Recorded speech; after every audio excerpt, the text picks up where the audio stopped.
नमस्कार दोस्तों, मेरा नाम कपिल सिक्का है। स्वागत है आपका स्टडी आई के एजुकेशन प्लेटफॉर्म में। कॉन्स्टिट्यूशनल अमेंडमेंट सीरीज में आज हम बात करने जा रहे हैं थर्ड अमेंडमेंट एक्ट 1962 की और जानेंगे एग्जैक्टली कैसे नागालैंड को एक फुल फ्लेजेड स्टेट यहाँ पे दिया गया और साथ ही साथ नागालैंड को कैसे एक स्पेशल कैटेगरी स्टेटस भी यहाँ पे आर्टिकल 371A में मिला।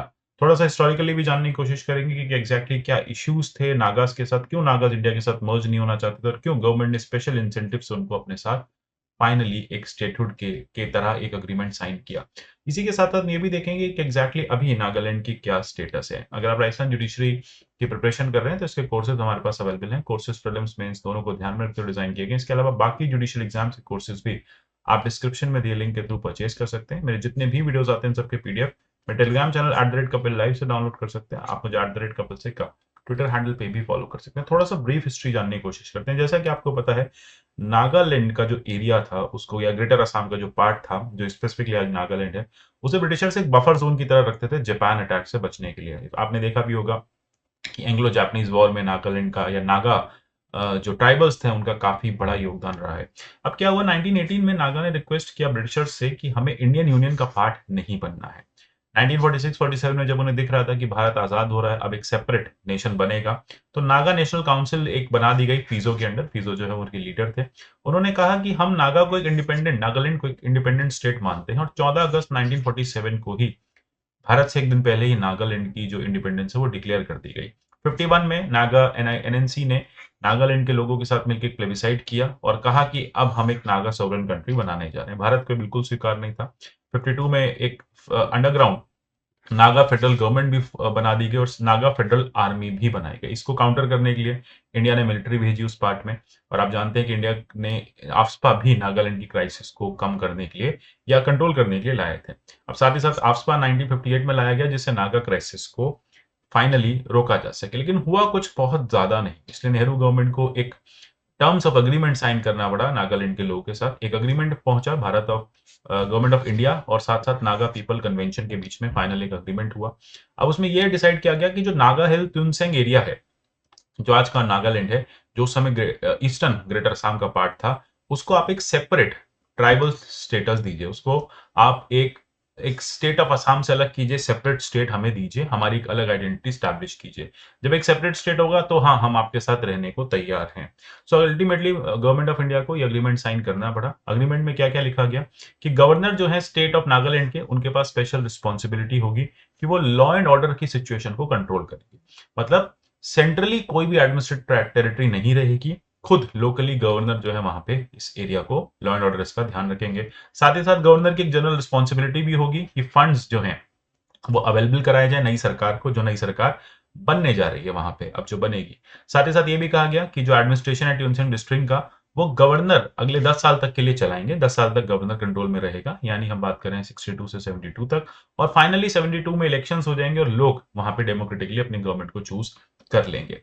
इसके अलावा कुछ और भी बातें हुई, वो हम समझेंगे। अभी पहले ये देख लेते हैं कि ये जो एरिया था, अब आप ये जो देख रहे हैं पहले पहले कंप्लीटली ये जो एरिया आप देख रहे हैं, ये ग्रेटर असम का पार्ट हुआ करता था। फाइनली इसको नागालैंड में कन्वर्ट कर दिया गया। ठीक है, तो ये म्यांमार बॉर्डर भी था एक तरह से, इंटरनेशनल बॉर्डर भी था। तो यहाँ पे किसी भी तरह की हॉस्टाइल एक्टिविटीज इंडिया के लिए अच्छी नहीं थी। इसलिए इंडिया को 1962 में लगा कि नहीं, हमें एक टर्म ऑफ रेफरेंस, एक अग्रीमेंट साइन कर लेना चाहिए। इंडिया ने साइन किया ये मानते हुए कि अब पीस जो है वो आगे बढ़ेगा।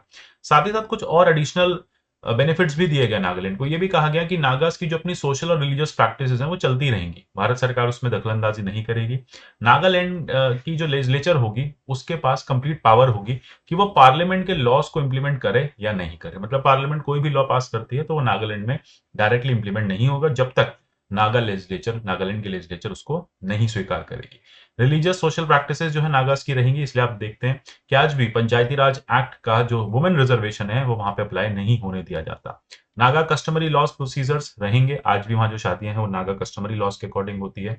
प्लस साथ ही साथ जितने भी सिविल और क्रिमिनल जस्टिस का एडमिनिस्ट्रेशन है वो भी नागा कस्टमरी लॉ के अकॉर्डिंग होगा। और वहां पे जो लैंड ट्रांसफर्स होंगे, जो भी लैंड ओनरशिप होगी, उसमें भी गवर्नमेंट ऑफ इंडिया का कोई एक्ट नहीं चलेगा। उनके अपने कस्टम्स के अकॉर्डिंग ये सब चलेंगे, या फिर जो भी वहां पे ऑटोनोमस काउंसिल्स हैं, रीजनल काउंसिल्स हैं, वही इनकी देखरेख करेगी। साथ ही साथ यही सारी बातें करते हुए कहा गया कि बिल को अमेंड किया जाए, एक नया स्टेट आर्टिकल 3 के प्रोविजन से बनाया जाए। उसे हम बोलेंगे स्टेट ऑफ नागालैंड, जो भारत का एक नया स्टेट होगा। और इसी के साथ एक 371 ए भी ऐड किया जाए।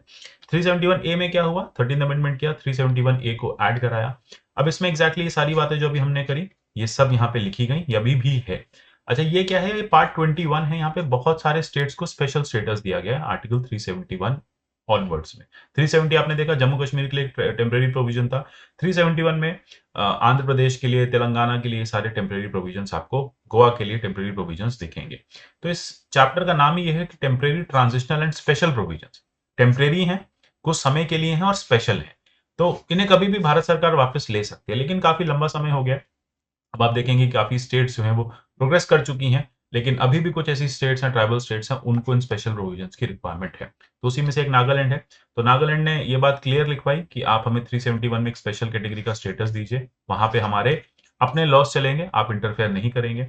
साथ ही साथ एक आर्टिकल 170 को भी अमेंड किया गया, और नागालैंड की जो लेजिस्लेटिव असेंबली है उसमें सीट्स बढ़ाई गई। कहा गया कि 60 सीट्स जो हैं यहाँ पे लेजिस्लेटिव असेंबली में रहेंगी, यानी प्रॉपर। देखो, नागालैंड एक होमोजेनस एंटिटी नहीं है। नागालैंड के अंदर भी आपको बहुत सारे ट्राइब्स मिल जाएंगे। There are more than like 500-600 tribes over there. तो उन सबका रिप्रेजेंटेशन भी नेसेसरी है।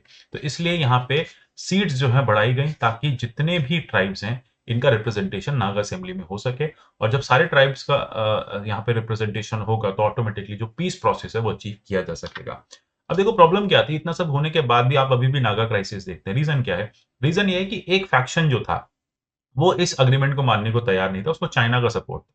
तो अल्टीमेटली फाइनली क्या हुआ कि एक फैक्शन ने मान लिया, बाकी फैक्शंस ने नहीं माना। और वो जो क्राइसिस है, वॉयलेंस है, वो चलती रही। वो आपको 2015 के पीस अकॉर्ड में भी दिखेगी। वो आपको रिसेंटली गवर्नमेंट बार बार पीस अकॉर्ड करने की कोशिश कर रही है नागालैंड के साथ। तो वो अभी तक ये प्रॉब्लम जो है, जो एक ज्वलनशील मुद्दा बना हुआ है।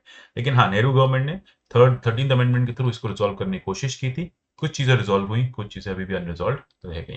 तो आशा करता हूँ टॉपिक आपको समझ में आया होगा। ये है अमेंडमेंट का मेन इंपॉर्टेंट ऑब्जेक्टिव। मिलते हैं अगले अमेंडमेंट में, तब तक के लिए good bye, take care and God bless you all.